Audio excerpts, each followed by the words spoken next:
Hello, welcome to One Moment Wiser. Today is a very important day. The person who has taught me how to do podcasts is agreed to let me interview her today so that she can teach you some things.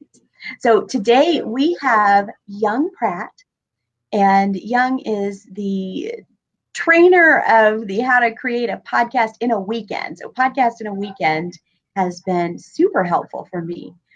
But she started teaching younger kids. And we're going to hear about that because if you are a parent, you probably have struggled with how much screen time do I give my kids? I don't want them to become, vegetables to video games, but at the same time, we know that technology is something they'll use in their jobs, in their careers, and they may even develop the technology of the future. So we want to encourage them and educate them at the same time, protect them. So Yong, you discovered a wonderful way to do that. Tell us about this. Sure. And thank you for having me on your podcast. It's such an honor to be here and see all of your work come to life. It's wonderful for me to be here. So what we do at Our Young Creators is that we help creators really of all ages harness the power of technology by being smarter with using technology. And the way that we do that is we help people become creators using the devices they're already on, and not just those consumers. We do things like teaching podcasting or helping kids learn about website development and all sorts of different techie things, which most people think are very adult things, right? But these kids are, this generation of digital natives. I mean, they just have this, they're in tune with technology already. So we just love to encourage them to take that passion for wanting to be on their device and turn it into something really, really positive, and to start sharing their own messages to create more goodness in this world. I like that. So they're sharing their own messages to create more goodness in this world. I want to hold on to that because so often kids are going to do it on their own if we don't help them and guide them, and they end up with things that are maybe a little self-destructive or not appropriate for the life they want to lead in the future. So I think that's really neat that you're partnering with your kids to do this. How did you start doing this? What was your motivation? Well, that's such a great question. It really sort of was the beginning of this new stage of my life, because before this, I ran a performing arts school for 17 years. And so I've always worked with kids and families in that time. And so it really all started last fall. I was at a place in my business where I was really wanting to lean more into this tech side, but still be together with the kids and families. So I set out on a little experiment. And at the time, my 11-year-old, who is my youngest, she's now 12, she and I went on this little journey together. And what I wanted to discover was, I wonder what would happen if I showed my daughter how to do some of the things that my then virtual assistant was doing. Things like designing graphics for social media, things like transcribing a video so we could get a blog post, things like embedding video and audio on my website. And what I discovered was that, I thought it was all about the business and getting stuff done, but it really turned out to be so much more than that. The times when we got to work together, often we were doing it snuggled up side by side, under a blanket, and just, enjoying each other's company and laughing and learning. And it no longer felt like work. It felt like time we got to bond. And the fact that now she's able to go out there and take those skills, serve others, and get paid, that's a really proud mama moment for me, because it started with this experiment, and she was open to learning these things because it meant we got to spend more time together.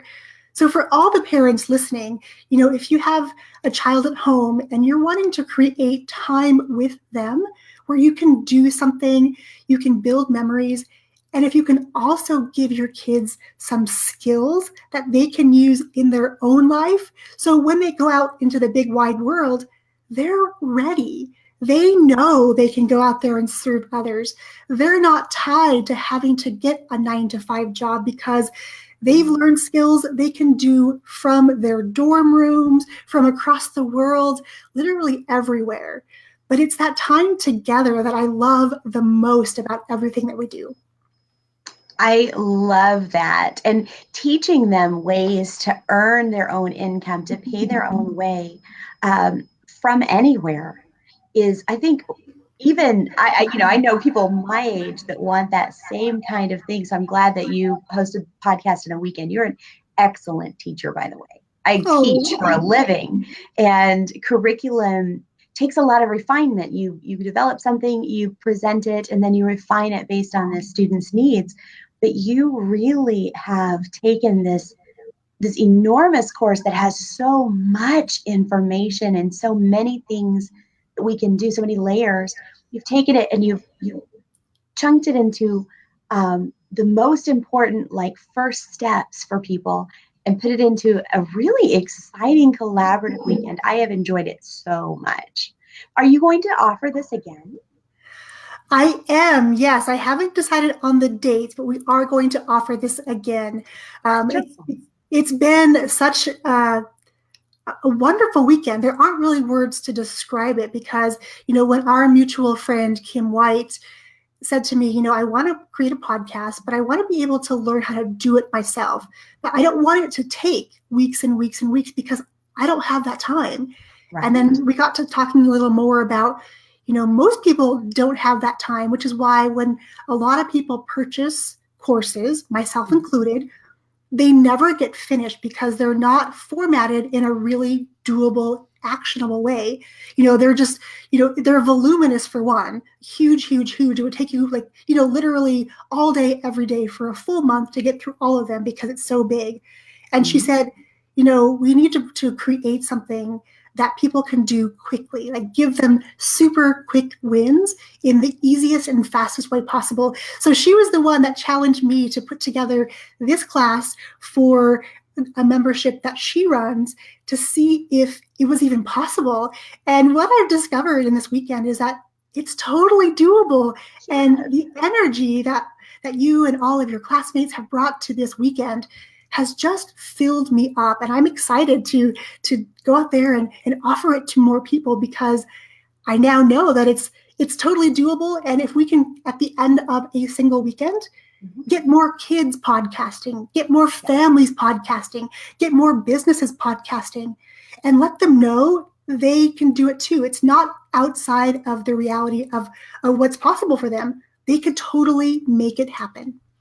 If I had known a couple of years ago how long I would spend developing things and how many things would be developed over the next couple of years, it would have been daunting. But instead, Kim actually started me with one thing. And that's kind of the way you're doing this with the podcasting. You're starting us with the one basic thing. And then from that point, we become passionate because we're expressing ourselves, we're spending time with people we care about. And then we get to expand from there. And you have plenty more to share as we go through the process. I love that you showed us what could be done and then started with how to do what we can right now. Thank you for that. So what in the world got you started in this direction? You had a performing arts studio, which is thrilling to me because when I was 5 years old, I decided I wanted to be a movie star, and that was my goal all my life until I fell in love and got married. But you and I still perform, but what made you decide to do that? What got you on that road? Well, it was really just interesting, sort of the path. And, it's always been said that, when one door closes, another opens for you. And that's kind of how it's been over the past several years as I think I was meant to be here in this place. Mm-hmm. I just wasn't ready to let go of the performing arts studio in its entirety all at once, because it really was my life for, almost 2 decades, and to say, okay, I'm done, to close the doors and pull the rug out from under my own kids who are also dancers, who always have grown up in that environment. I had to take kind of baby steps to get here. And then when I first started in this online space, I was not doing this. I was actually working with my fellow studio owners, helping them really tackle their technology, because what I discovered was that my skills and talents were different than most of my performing arts friends. Yes, we're all creatives, but most of them would run the other way when it came to technology. So I got to be there to help guide them through things like, okay, let's do some Facebook ads. Let's make this happen. Let's set up some systems in your business so you can step away and not always have to be there. That's what I did initially. But what I found was that there was something missing.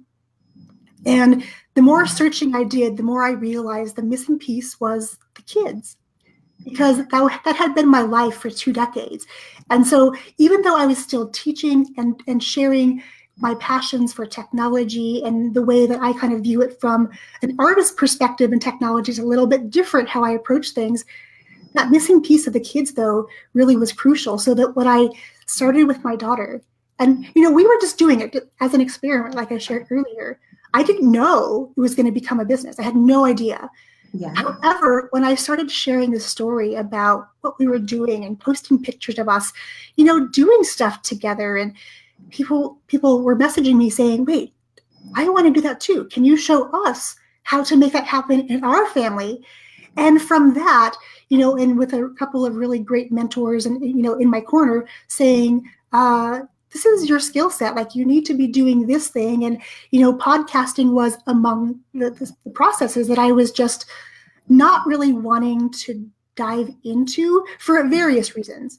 But now that I'm here, and now that I can take my arts background, I can approach things in a very different way. So for me, technology is all about, choreographing this beautiful dance, how all the pieces move together and work together to create this beautiful piece at the end.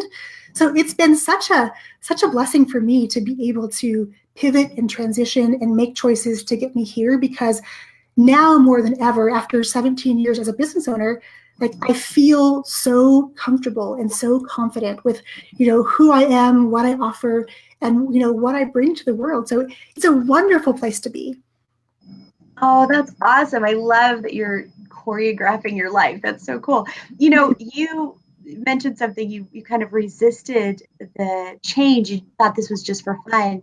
And you actually did that way back as a med student.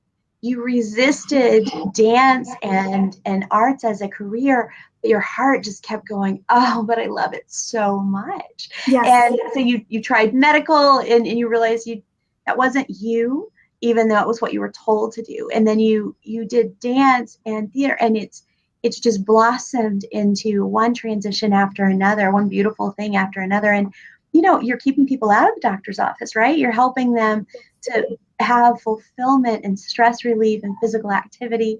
And now you're helping people to have mental activity and bonding family time. Well, all these things help keep us healthy.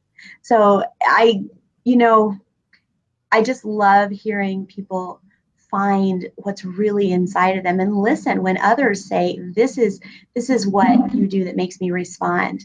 This is your gift. That's beautiful. So they can find you at OurYoungCreators.com and also on Facebook at Our Young Creators. Is that right? Correct. Yeah. And we're on Instagram at Our Young Creators. So everywhere you can find us there. So thank you. Take a look at what people are doing on Our Young Creators, guys. Young actually shows you what other families are creating in their podcast, and it's pretty fun. It's definitely something that you've got a day off tomorrow, Labor Day. Spend a little time indoors or, at poolside on the screen with your kids and get some inspiration there. If you're interested in participating in the Option Ocean Challenge, I'm going to be actually collaborating with people to write a devotional book for others to help find what really sparks them, what their real gifts are, and who they are, so they can develop a future that's fulfilling, like Young's. Young, it's been such a pleasure to have you today. Thank you for being on my podcast. And thank you for telling me how to do it. Thank you so much for saying yes to podcasting, because I think you were also meant to live this path where you can really make an impact in the world by serving others with what you're already doing in a grand scale with the podcast. So I am so excited for what is to come for you, my friend. And thank you so much for having me on your podcast. Thank you. God bless you. All right, guys. So this is One Moment Wiser. And, you're smart. You choose good things, but you're human. Sometimes those choices become regrets. Spend some time with One Moment Wiser. Moment by moment, you're going to love your life. God bless you.